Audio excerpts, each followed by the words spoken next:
एक बार अष्टावक्र राजा जनक के दरबार में पहुंचे। अब वहां पर उन्होंने देखा कि बहुत सारे विद्वान बैठे हैं, उनकी सभा लगी हुई है और वहां पर सत्य की चर्चा हो रही है, सत्य पर शास्त्रार्थ हो रहा है।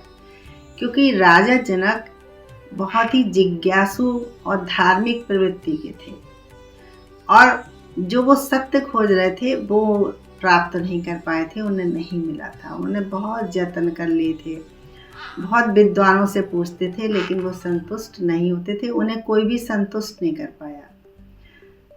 तो उन्होंने इसलिए वो प्रतिदिन विद्वानों की सभा बुलाया करते थे और शास्त्रार्थ कराया करते थे, उनसे फिर अपने प्रश्न भी पूछते थे।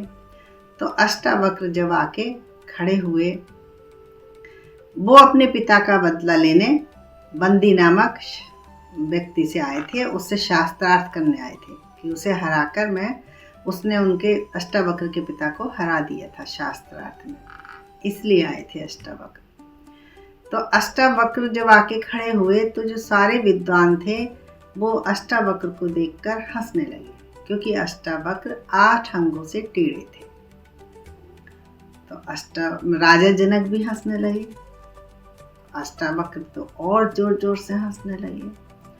जब अष्टावक्र बहुत जोर जोर से हंसने लगे तब राजा जनक को बड़ा आश्चर्य हुआ कि ये सब हंसे, मैं हंसा, चलो ठीक है, लेकिन ये बालक क्यों हंसा? वो उस समय 12 वर्ष के थे, बहुत ज्ञानी थे, ऋषि थे। तो उन्होंने अष्टावक्र से पूछा कि ये सब हंसे, इसका कारण तो मैं समझ गया, लेकिन तुम क्यों हंसे ये मैं नहीं समझा, इसका कारण मुझे बताओ।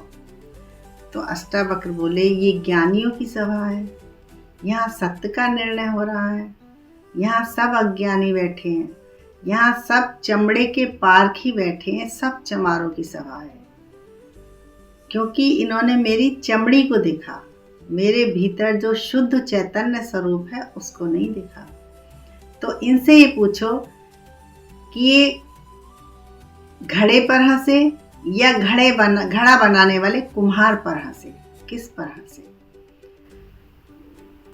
घड़े के टेढ़े होने से क्या आकाश टेढ़ा होता है? तो सभी बहुत शर्मिंदा हुए। उनके कहने का मतलब था कि जिसने तुम सबको बनाया है उसी ने मुझे बनाया है, उसी कुम्हार ने मुझे बनाया जिस कुम्हार ने तुम सबको बनाया है।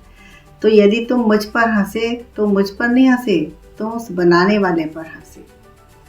सब बहुत लज्जित हुए और फिर राजा जनक ने उनको प्रभु कहकर संबोधित किया कि हे प्रभु, मुझे मेरे 3 प्रश्नों के उत्तर दीजिए।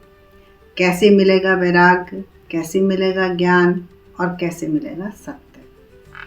तो अष्टावक्र कहते हैं, हे राजन, सांसारिक विषयों को विष के समान त्याग दो और क्षमा, सरलता, दया, विनम्रता, इनको तुम